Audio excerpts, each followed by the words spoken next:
with routes that begin in China and go through Mexico, and then up north to the southwest border.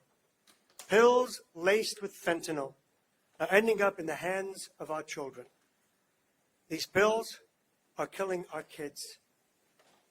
My name is Alamdar Hamdani, and I am the United States Attorney for the Southern District of Texas. And my office, along with partners at the DEA and HSI, are laser focused on disrupting and dismantling transnational criminal organizations flooding the United States with fentanyl, a drug about 50 times more potent than heroin, disguised as Percocet or Adderall, pills that are becoming the #1 killer of American children.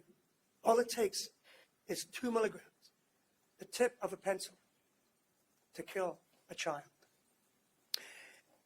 And those drugs often start their cycle in China, where the raw materials for fentanyl are manufactured. Today, I am announcing a 4-count indictment brought against Minsu Fan, a Chinese national arrested June 19, 2024 in New York City on a complaint and an arrest warrant issued out of this district, the Southern District of Texas.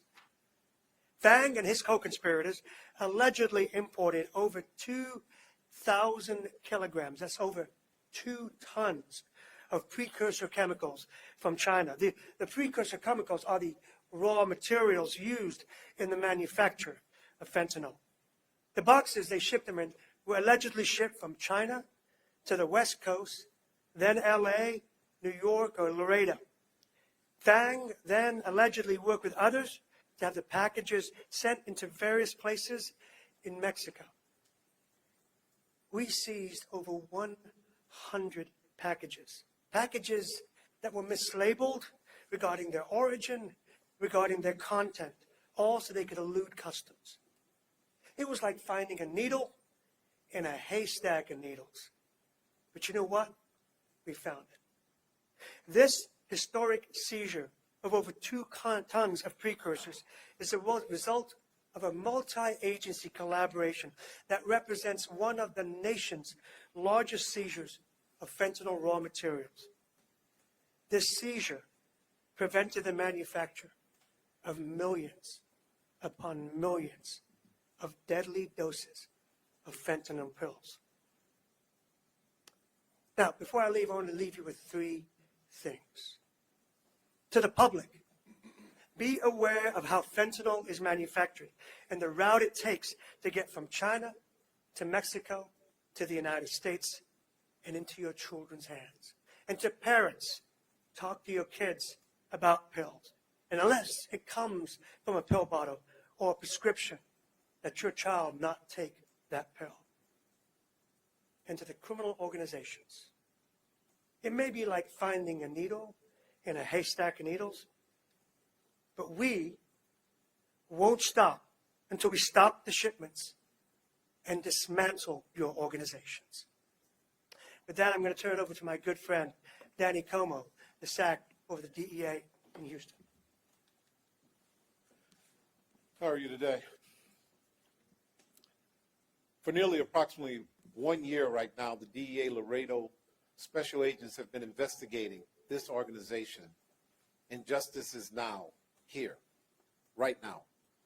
For 1 year, they've worked countless hours trying to get the supplier, the distributor. Oftentimes in press conferences, we talk about we've arrested this dealer. We've arrested this dealer responsible for killing an American citizen. Today, we're here to tell you that we have indicted the supplier, a distributor, one who is sending all of this poison to the United States. It starts off in China. It comes down to the United States, makes its way into Mexico, and then back into the United States as counterfeit, fake pills that many are taking, causing deaths after deaths after deaths here.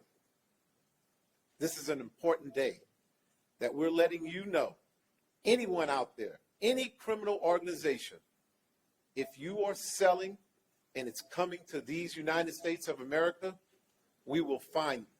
No matter how close you are or how far away you are, we will find you and bring justice to you.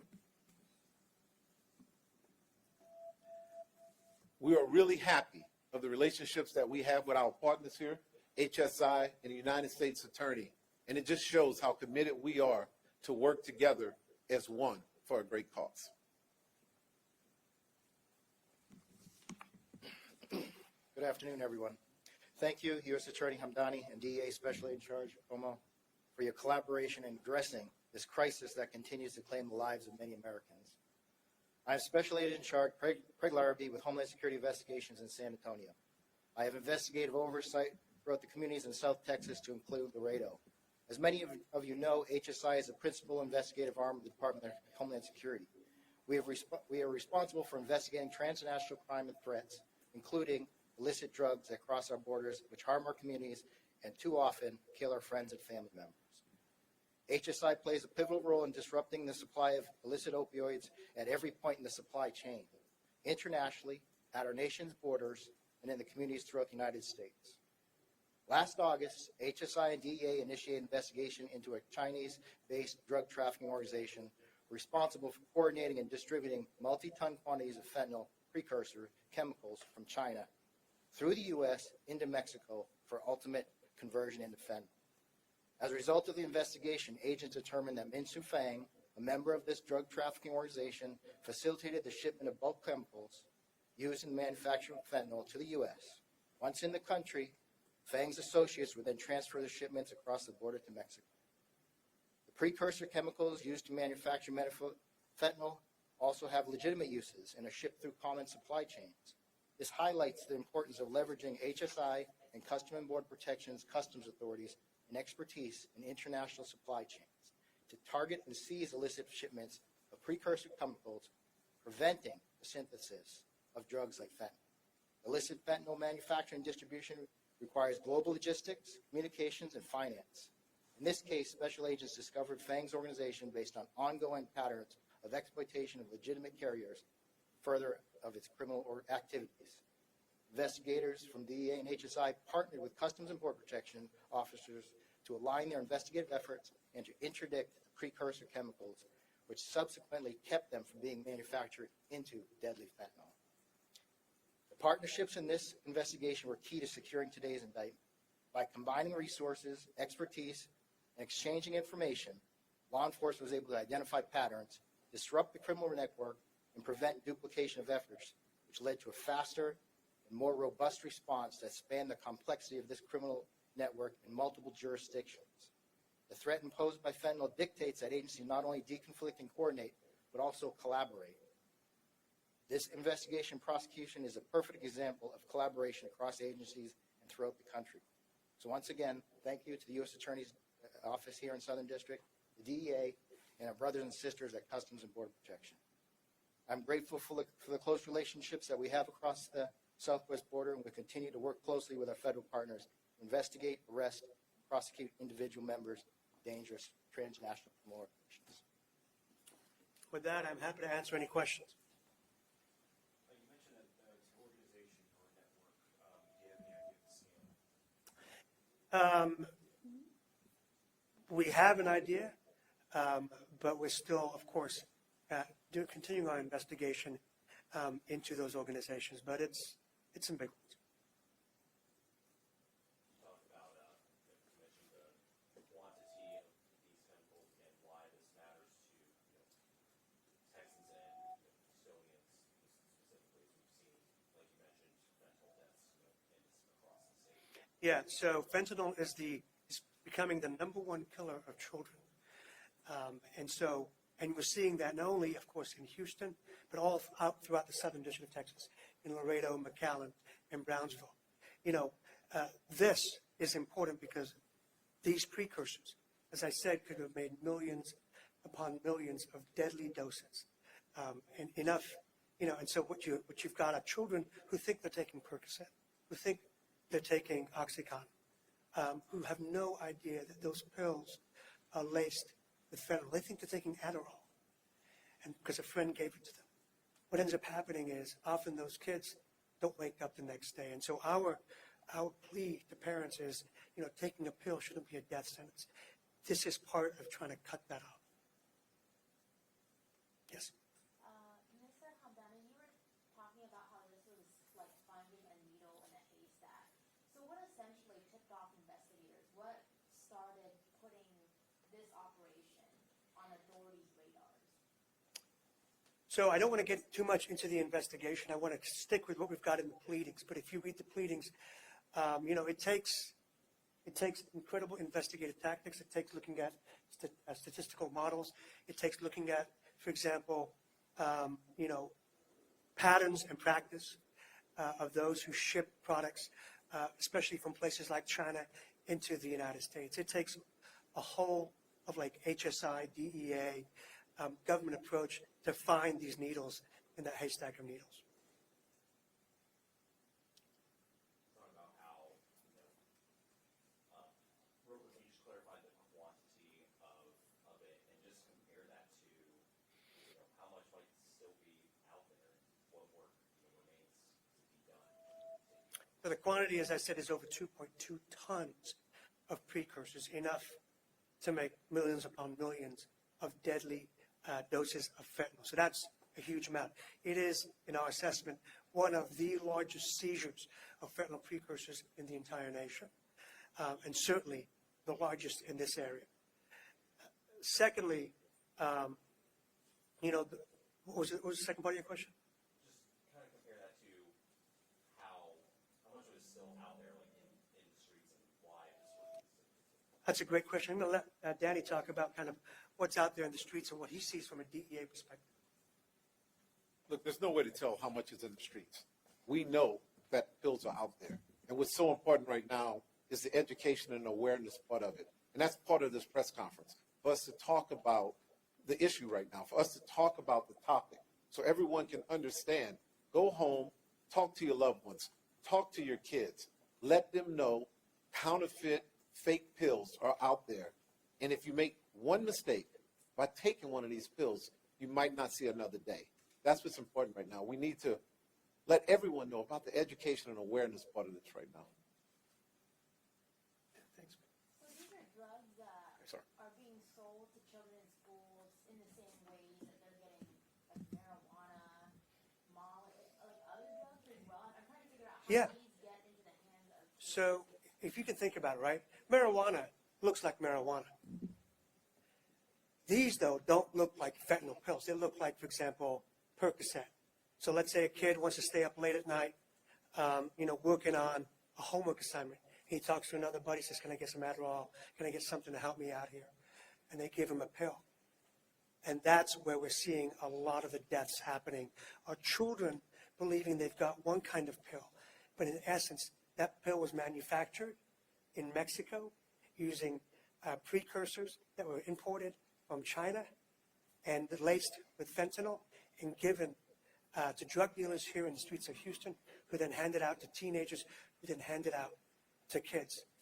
I have a 16-year-old daughter, and there but for grace of God go I, that my daughter hasn't taken one of those pills. But it's that simple. They may think they're taking something to keep them up at night, but what it does, it puts them to sleep forever. Do you believe that pills that were manufactured from these raw materials from Fang's operation has landed in the hands of kids here in the greater Houston area? So we don't know. We don't know. What we do know, though, is we seized enough to make millions of pills. And so, what passed by, what Fang's already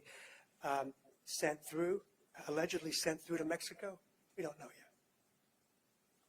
It was mentioned Mr. Fang was arrested in New York, if I'm correct. And so what, it all happened here in Laredo, within that Southern District as well. And my follow-up question to that is, will there be additional indictments coming out as a result of this? The investigation continues. Absolutely. So the investigation continues. That's all I can tell you at this point. But yes, he was arrested in New York and then brought to the Southern District of Texas. So what's the reason the press conference is being held in Houston? Is it just because this is like the headquarters for the Southern District, or? The most important reason is because Fentanyl isn't just a Laredo problem, right? It's a problem that exists not only in the Southern District of Texas, but all around the nation. All of us, as Danny said, all of us parents are having those conversations, especially with our preteen and teenage kids, about fentanyl and about pills. And if we're not, we should be. So the reason it's done in Houston is so just to kind of let that message be clear. This is not a Laredo problem. It is a national problem.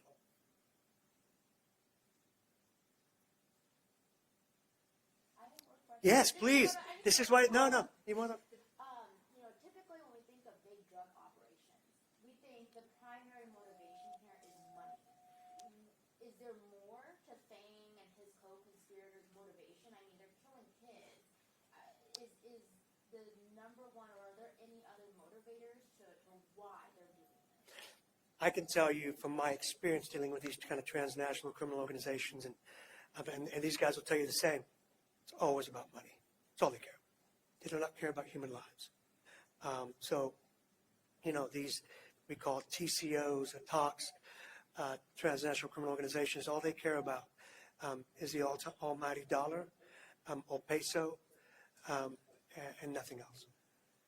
Were these precursors, you said they were being shipped to Texas, was there a plan to send any of this material here to the Houston area? From what we understand, the material was all planned, was all destined for Mexico.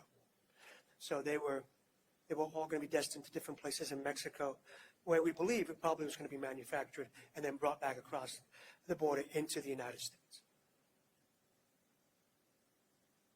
Can you talk a little bit more about what happens to Fang from this point out? Like, okay, he's been indicted. What happens next? Sure. The process is what's going to happen next is he's going to have what we call an arraignment. That is, he's going to be read the charges. He will appear in Laredo tomorrow at 9:40 in the morning. And when he appears in Laredo, he will then be told of his rights. He'll be read his charges. And then he will be asked whether he pleads guilty or not guilty. He'll likely plead not guilty. And then there will be a schedule in place that eventually will lead to a trial date. These charges, a couple different counts here, how much time would be basically convicted? Sure.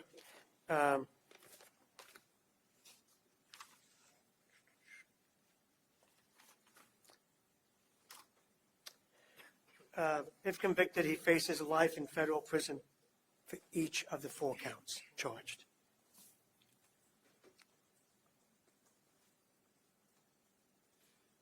Anything else? Is there any visuals? Is there a mugshot of him or any photos of the raw materials that were seized? I do appreciate these graphics. I just wonder if there's any other visual materials. I'm sure there's a mugshot at some point. No, there is not. There is not a mugshot. There isn't. She'll get with you afterwards. How does that sound? Well, thank you, everybody, for coming. As I said, there are 3 things I want to leave with here, and that is a warning, or at least an education piece to the public about how these pills are made. Secondly, to parents to be aware and to save their children. And third, to those transnational criminal organizations, be aware. Thank you.